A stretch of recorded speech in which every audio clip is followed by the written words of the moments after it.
Nadie sospechaba que el viejo Ramiro Sánchez, ese abuelo callado que vivía en una casa modesta en las afueras de Guadalajara, guardaba bajo llave el secreto más grande de toda la familia. Durante 53 años, ese hombre de manos ásperas y mirada profunda había cargado con un peso que nadie, absolutamente nadie conocía. Y esa noche de octubre, con el viento silbando entre los álamos del patio y la luna llena iluminando su rostro demacrado, finalmente decidió que había llegado el momento de hablar. Sus nietos, Marco y Lucía, estaban sentados al borde de su cama, sosteniendo sus manos frías mientras el médico les había advertido que quedaban apenas unas horas. El abuelo los miró con esos ojos grises que alguna vez fueron firmes como el acero y les dijo con voz quebrada pero clara: hay algo que deben saber antes de que me vaya, algo que cambió mi vida y que ahora va a cambiar la de ustedes. Pero primero, tienen que prometerme que escucharán hasta el final sin interrumpirme, porque no me queda mucho tiempo y cada palabra cuenta. Los jóvenes asintieron, sin imaginar que las siguientes horas les revelarían una verdad tan impactante que jamás volverían a ver a su familia de la misma manera. El abuelo Ramiro comenzó su relato llevándolos al año 1971, cuando él apenas tenía 26 años y trabajaba como mecánico en un taller del centro de Guadalajara. Era un muchacho honesto, de esos que se partían el lomo 12 horas diarias para llevar tortillas a la mesa, y estaba recién casado con la abuela Elena, quien en ese entonces ya estaba embarazada de su primer hijo, el padre de Marco y Lucía. Una tarde de julio, un hombre elegante llegó al taller manejando un Cadillac negro del 68 que tenía problemas con el motor. El hombre vestía traje italiano, reloj de oro y tenía esa presencia que imponía respeto y miedo al mismo tiempo. Se presentó simplemente como el señor Domínguez y le pidió a Ramiro que arreglara el auto con urgencia porque tenía que salir de la ciudad esa misma noche. Ramiro trabajó durante 4 horas seguidas, metido bajo el cofre de ese Cadillac, ajustando válvulas y cambiando piezas, hasta que finalmente el motor rugió con la potencia de siempre. Cuando terminó, todo cubierto de grasa, el señor Domínguez lo miró fijamente y le dijo algo que cambiaría su destino.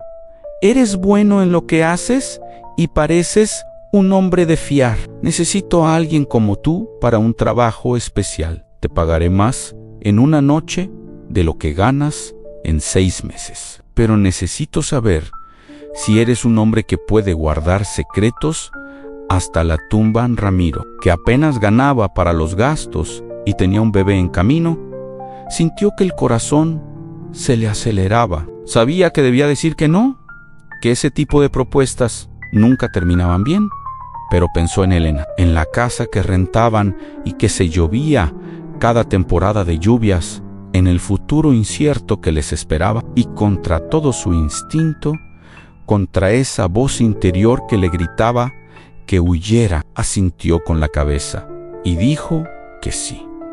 Esa misma noche, el señor Domínguez pasó por él en el Cadillac y condujeron durante casi 3 horas hacia las montañas, por caminos de terracería que apenas se veían bajo la luz de la luna. Llegaron a una finca enorme, rodeada de guardias armados y perros que ladraban en la oscuridad. Allí, en el sótano de una casa colonial que olía a humedad y tabaco, Ramiro vio algo que jamás olvidaría. Montones y montones de billetes apilados sobre mesas de madera fajos, amarrados con ligas que formaban torres de dinero más altas que un hombre. El señor Domínguez le explicó que necesitaba que ese dinero desapareciera de forma segura, que lo guardara en un lugar donde nadie, bajo ninguna circunstancia, pudiera encontrarlo y que lo mantuviera escondido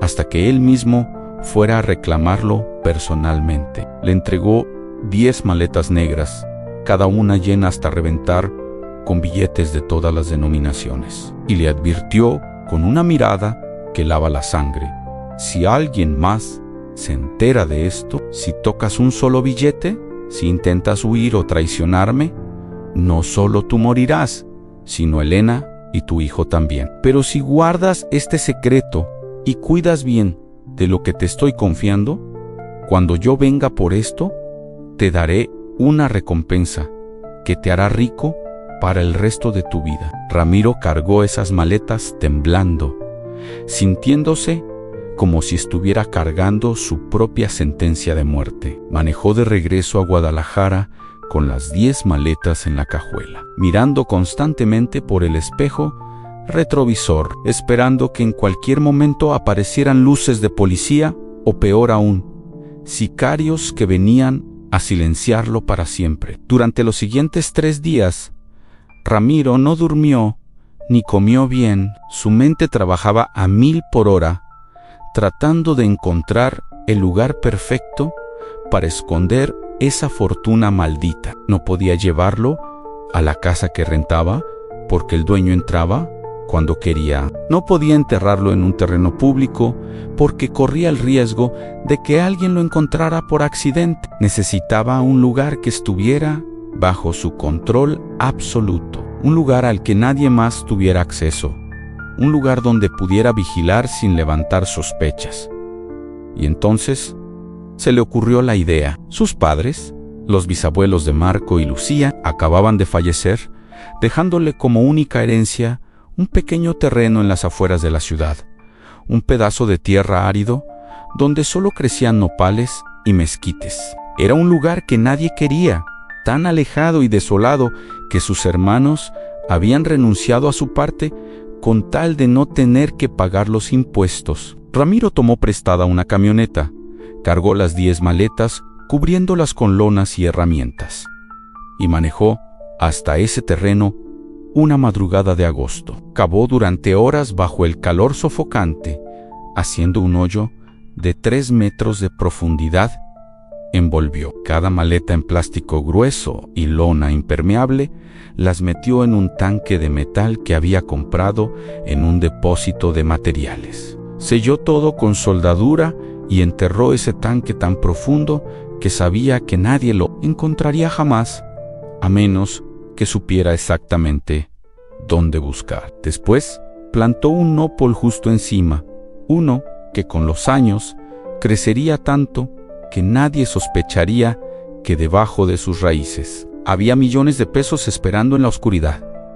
Los meses pasaron y el señor Domínguez nunca regresó. Ramiro esperaba cada día con el estómago hecho un nudo, pensando que en cualquier momento tocarían a su puerta para reclamar el dinero o para matarlo por haber fallado en su tarea. Pero pasó un año, luego 2, luego 5 y nada. Seguía trabajando en el taller, seguía viviendo su vida modesta, seguía siendo el mismo Ramiro de siempre, solo que ahora cargaba con un secreto que pesaba como una losa de concreto sobre su conciencia. Una tarde de 1977, casi 6 años después de aquel encuentro, leyó en el periódico una noticia que le heló la sangre.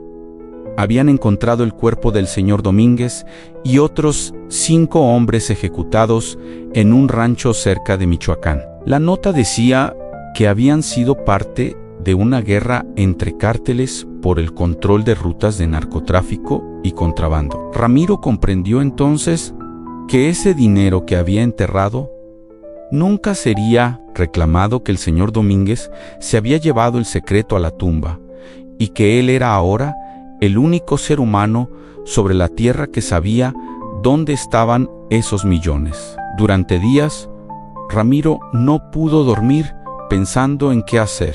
El dinero estaba allí, esperándolo, suficiente para comprar 20 casas, para nunca tener que trabajar otro día en su vida, para darle a Elena y a sus hijos todo lo que siempre habían soñado. Pero también sabía que ese dinero estaba manchado de sangre, que provenía de actividades criminales, que usarlo sería como firmar su propia sentencia de muerte, porque alguien en algún lugar podría estar buscándolo todavía. Y entonces el abuelo Ramiro tomó la decisión más difícil de su vida. Decidió no tocar nunca ese dinero, ni un solo peso. Decidió dejarlo enterrado exactamente donde estaba y seguir viviendo como el mecánico honesto que siempre había sido. Pero tampoco podía denunciarlo a las autoridades, porque eso significaría admitir que él había sido parte de todo, que había guardado ese dinero a sabiendas de su origen y terminaría en la cárcel dejando a su familia desprotegida. Así que simplemente guardó el secreto, año tras año, década tras década, cargando con ese peso monumental en completo silencio. Construyó una casa modesta en ese terreno, justo al lado de donde estaba enterrado el tanque, y vivió allí el resto de su vida. Criaba galinas, cultivaba algunos vegetales, y cada mañana, al despertar, veía por la ventana ese nópol enorme bajo el cual dormía una fortuna que podría cambiar el destino de generaciones enteras. Elena jamás supo nada. Sus hijos jamás sospecharon nada. Ramiro trabajó hasta los 70 años en el taller. Ahorró peso por peso para darles educación a sus hijos. Vivió siempre con lo justo y nunca, ni una sola vez en más de 50 años, sintió la tentación de desenterrar ese dinero, porque sabía que hacerlo significaría traicionar los principios que su padre le había inculcado. Pero ahora, en su lecho de muerte, con la certeza de que en pocas horas su corazón dejaría de latir, el abuelo Ramiro sabía que tenía que contarles la verdad a sus nietos. Les explicó que el terreno donde estaba construida la casa ahora les pertenecería a ellos como herencia, y que debajo del nopal más grande del patio, a exactamente 3 metros de profundidad, encontrarían un tanque de metal sellado. Les dibujó con mano temblorosa un pequeño mapa en una servilleta, marcando con una X el lugar exacto, y les advirtió que debían ser extremadamente cuidadosos al desenterrarlo. Ese dinero, les dijo con voz quebrada por la emoción, ya no pertenece al mundo del crimen. Han pasado más de 50 años. Las personas involucradas están todas muertas. Ese dinero ahora no es de nadie.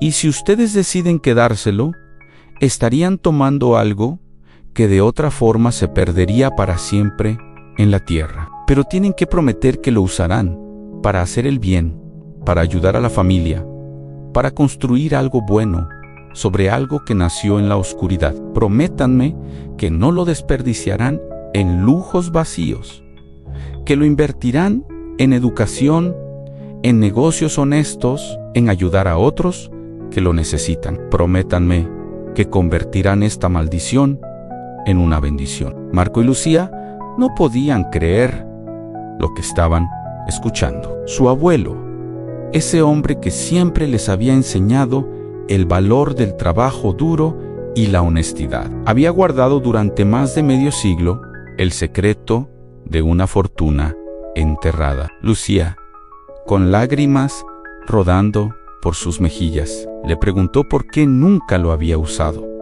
por qué había vivido con tan poco cuando pudo haberlo tenido todo. Y el abuelo Ramiro, con las últimas fuerzas que le quedaban, les respondió: porque el dinero fácil corrompe el alma, mijita, porque ese dinero vino de la desgracia de otros, y usarlo para mi beneficio habría sido como convertirme en cómplice de esa desgracia, porque quería que ustedes, mis nietos, crecieran viendo a un hombre que ganaba su pan con dignidad, no a un hombre que vivía de riquezas robadas. Pero ahora el tiempo ha pasado, el contexto ha cambiado y ese dinero puede ser una oportunidad para ustedes si lo manejan con sabiduría y conciencia. No lo toquen por avaricia, tóquenlo por necesidad y por la posibilidad de hacer algo bueno con él.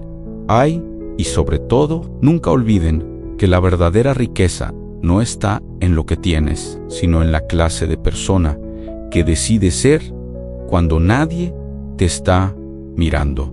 Esa noche, a las 3 de la madrugada, el abuelo Ramiro Sánchez cerró los ojos por última vez. Se fue en paz, sabiendo que había guardado su dignidad hasta el final, que había vivido según sus principios y que había dejado a sus nietos no solo una fortuna material, sino una lección de integridad que valdría más que todo el oro del mundo. Marco y Lucía lloraron su muerte durante días, procesando no solo la pérdida de su abuelo, sino también el peso del secreto que ahora cargaban. Una semana después del funeral, armados con palas y barras de metal, fueron al patio de la casa y comenzaron a cavar bajo el nopal exactamente donde el mapa indicaba. Cavaron durante horas, sus manos formando ampollas, el sudor empapando sus camisas, hasta que finalmente la pala de Marco